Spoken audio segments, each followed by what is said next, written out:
पौधों में खाद्य पदार्थों का स्थानांतरण और जल खनिज लवणों का परिवहन। ठीक है, देखिए पौधों में जो जल और खनिज लवण का परिवहन होता है वो जालम के द्वारा होता है। जालम मूल रोम के द्वारा मिट्टी के कणों से जल को अवशोषित करता है और जल में ही खनिज लवण घुला होता है ना। मिट्टी के कण के बीच जो जल है उसमें आपको नाइट्रोजन, फास्फोरस ना विभिन्न प्रकार के तत्व, ऐसे पौधे के विकास के लिए मुख्य रूप से 16 तत्वों की आवश्यकता होती है। कितने तत्वों की? 16। तो उनमें से अधिकांश तत्व उनको वही खनिज लवण से जल के द्वारा अवशोषित करते हैं। ठीक है, तो खनिज लवण का जो अवशोषण होता है पौधा में वो आयन के रूप में होता है। किस रूप में होता है? और आयनों को अवशोषित करने के लिए पौधे में एक विशेष प्रकार की व्यवस्था होती है, वो जल के साथ नहीं होगा। ठीक है, और वो जल के साथ ही लेकिन पत्ती तक पहुंचता है। तो खनिज लवणों को और जल को मिट्टी के कणों के बीच से अवशोषित करके इसमें उसको प्रासरण क्रिया मदद, प्रासरण की क्रिया द्वारा अवशोषित किया जाता है ना। और एक कोशिका जैसे जो मिट्टी के संपर्क में है, पहले उस कोशिका में जल भरता है, पहले उस कोशिका में जल भरता है। मान के चलिए कि ये पौधा है ना, इससे ऐसे जड़ निकलता है। ठीक है, इस जड़ में आप लोग देखे होंगे कि इसमें पतला पतला रूम जैसे होता है, बाल में ऐसे जो होता है, ये मिट्टी के कण के बीच होता है। ये डायरेक्ट इसके द्वारा उत्पन्न नहीं होता है, ये मिट्टी के कण के बीच होता है। और मिट्टी के कणों के बीच क्या होता है? जल होता है। तो मिट्टी के कणों के बीच से ये जल, क्योंकि पौधा में जल का उपयोग होता है तो पौधा के अंदर जल की कमी होगी या अधिकता होगी? कमी होगी। तो पौधा में जल की कमी होती है लेकिन मिट्टी के कण के बीच जल का मात्रा क्या होता है? ज्यादा होता है। इसलिए प्रासरण क्रिया द्वारा जल किसमें प्रवेश कर जाता है? मूल रोम में। किसमें? मूल रोम की कोशिका जैसे जल से भर जाती है वो धक्का लगाती इधर, फिर अगला कोशिका इस तरह से एक एक कोशिका बढ़ते जाता है और आगे बढ़ते जाता है। इसी तरह यहाँ आता है और यहाँ एक दाब उत्पन्न होता है ना। सभी कोशिका बढ़ जाता है, एक दाब, मूल दाब उसको कहते हैं। उस दाब की वजह से जल किधर चढ़ता है? ऊपर की ओर, और ये इसी तरह से कहाँ तक पहुंच जाता है? पत्ती तक पहुंच जाता है। ठीक है, अब इस अवशोषण में वाष्पोत्सर्जन इसको मदद करता है। कौन मदद करता है? वाष्पोत्सर्जन, ट्रांसपायरेशन। देखिए वाष्पोत्सर्जन को अगर हम खंडित करें तो वाष्प जोड़ उत्सर्जन होता है। क्या होता है? वाष्प जोड़ उत्सर्जन। तो पौधे के वायवीय भागों से, किस भागों से? पौधे के वायवीय भागों से जल का वाष्प के रूप में बाहर निकलना क्या कहलाता है? क्या कहलाता है? पौधे के वायवीय भागों से, कौन भागों से? वायवीय भागों से जल का किस रूप में बाहर निकलना? वाष्प के रूप में बाहर निकलना क्या कहलाता है? वाष्पोत्सर्जन कहलाता है।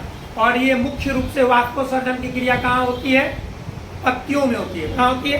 क्योंकि पत्तियों में स्टोमाटा होता है जिसको हम छिद्र बोलते हैं ना, रंध्र, पत्ती उसमें होता है। उसी छिद्र के द्वारा पौधे के अंदर जो जल होता है वो अधिकांश जल वाष्प बन के बाहर निकल जाता है। तो बाहर निकलने में इसमें अवशोषण में कैसे मदद होता है? क्योंकि पौधा निरंतर, जाइलम निरंतर मतलब लगातार जल को अवशोषित करके पत्ती तक ले जाते रहता है, तो वो क्रिया रुकती नहीं है। लेकिन एक पौधा जितने पानी का, जल का अवशोषण करते हैं उतना का उपयोग भोजन बनाने में नहीं हो पाता। बस समझ में?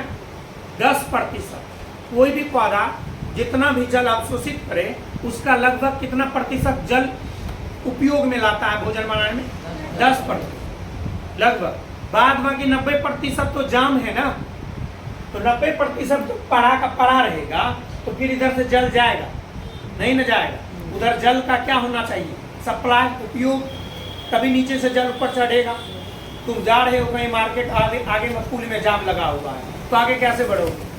आपका अगला गाड़ी, उसका अगला गाड़ी, उसका अगला गाड़ी, जब धीरे धीरे बढ़ेगा तभी तो बढ़ेगा ना। ऐसे वही हॉर्न मारते रहो, लेकिन आगे अब वहाँ तो हॉर्न लगता है, गाड़ी जाम होता है, प्रशासन आके दे लाते ना। अब इसके अंदर कौन जाएगा? नहीं न जाएगा। तो इसके अंदर उस जाम को खाली करने के लिए कौन सी क्रिया होती है? वाष्पोत्सर्जन।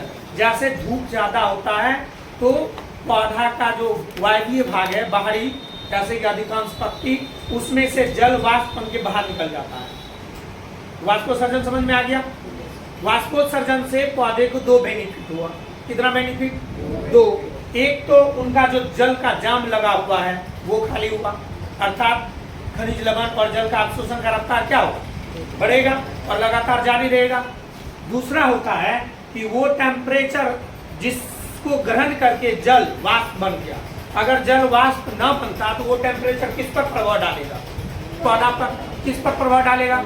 पौधा पर। लेकिन वो पौधा का जो टेम्परेचर है उसको जल अवशोषित करके गैस बन गया, अर्थात पौधे का तापक्रम टेम्परेचर क्या रहा?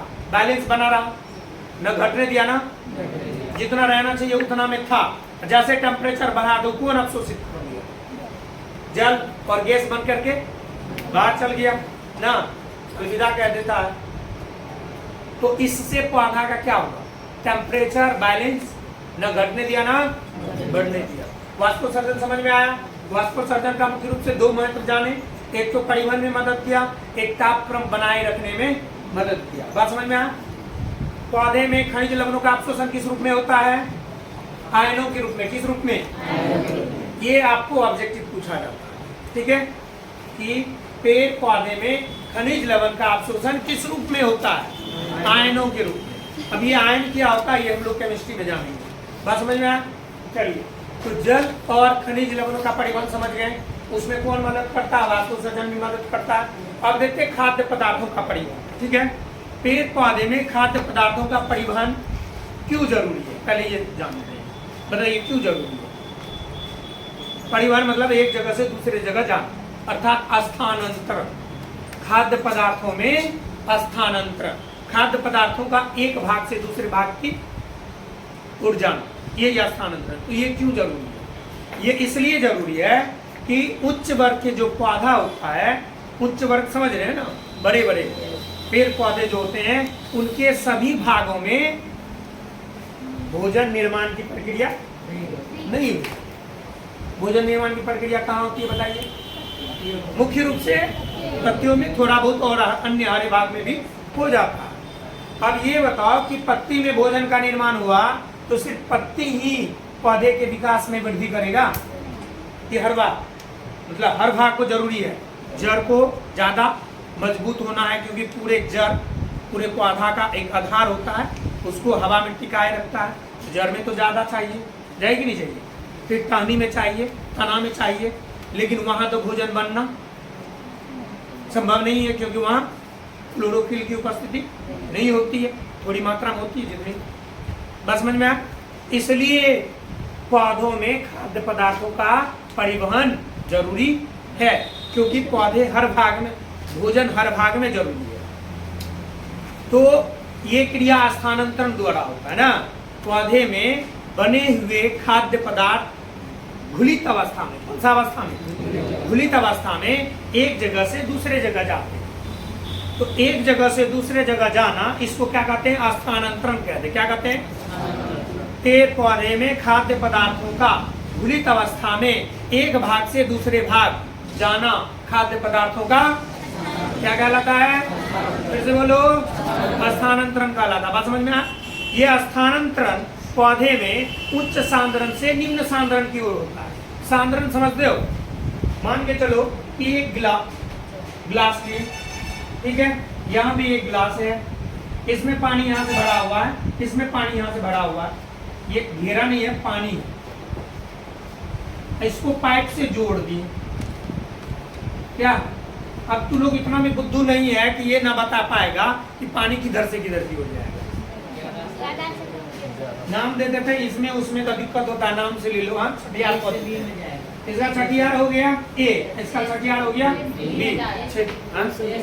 तो बताओ पानी किधर से किधर की ओर? ए से बी की ओर। क्यों जाएगा? क्योंकि ए में पानी का सांद्रण, बी में पानी का सांद्रण। ठीक इसी प्रकार पौधे के उस भाग में जहाँ भोजन ज्यादा है, वहां घुला हुआ भोजन, और जहां भोजन कम है उधर की ओर धीरे धीरे गति करते रहता है। इसको क्या कहते हैं? खाद्य पदार्थों का स्थानांतरण। बात समझ में आया? अब इस उच्च सांद्रण वाले को कहते हैं संभरण सिरे। क्या कहते हैं? आपको ये ऑब्जेक्टिव में पूछता है कि खाद्य पदार्थों के उच्च सांद्रता वाले भाग को क्या कहते हैं? जैसे बोलिए, संभरण सिरे। क्या कहते हैं? और इस निम्न सांद्रता वाले भाग को उपभोग सिरे। क्या कहते हैं? संभरण मतलब भरा हुआ सिरा। उपभोग, उपभोग मतलब होता है भोग लगाओ, भोग लगा मतलब खत्म करो। वहाँ यहाँ खत्म हो रहा है तो मात्रा क्या होगा? घटेगा। यहाँ निर्मित हो रहा है, बढ़ रहा है। तो खाद्य पदार्थों का स्थानांतरण किस सिरे से किस सिरे की ओर होगी? सिरे का नाम, भाग का नाम संभरण सिरे से।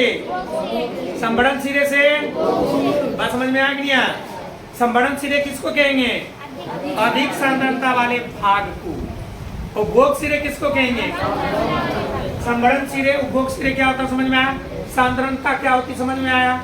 और ये उच्च से निम्न की ओर गति क्यों होता वो भी आ गया, क्योंकि उधर कम मात्रा है तो अणु ज्यादा उधर जाना चाहता है ना। ट्रेन पकड़ने के लिए जाते हैं, स्टेशन पर खड़ा रहते हैं। अब पहले ट्रेन में बहुत लेट है, तब तो इधर उधर देखते तो बहुत कम आदमी, बड़ा खुशी होता कि सीट तो मिल ही जाएगा।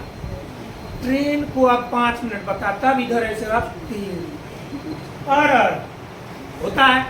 तब कुछ लोग क्या करता है कि उल्टे साइड चल जाता है ट्रेन के दूसरे ना, क्योंकि उधर कम लोग रहते हैं और उतरने वाले भी इधर ही उतरेंगे।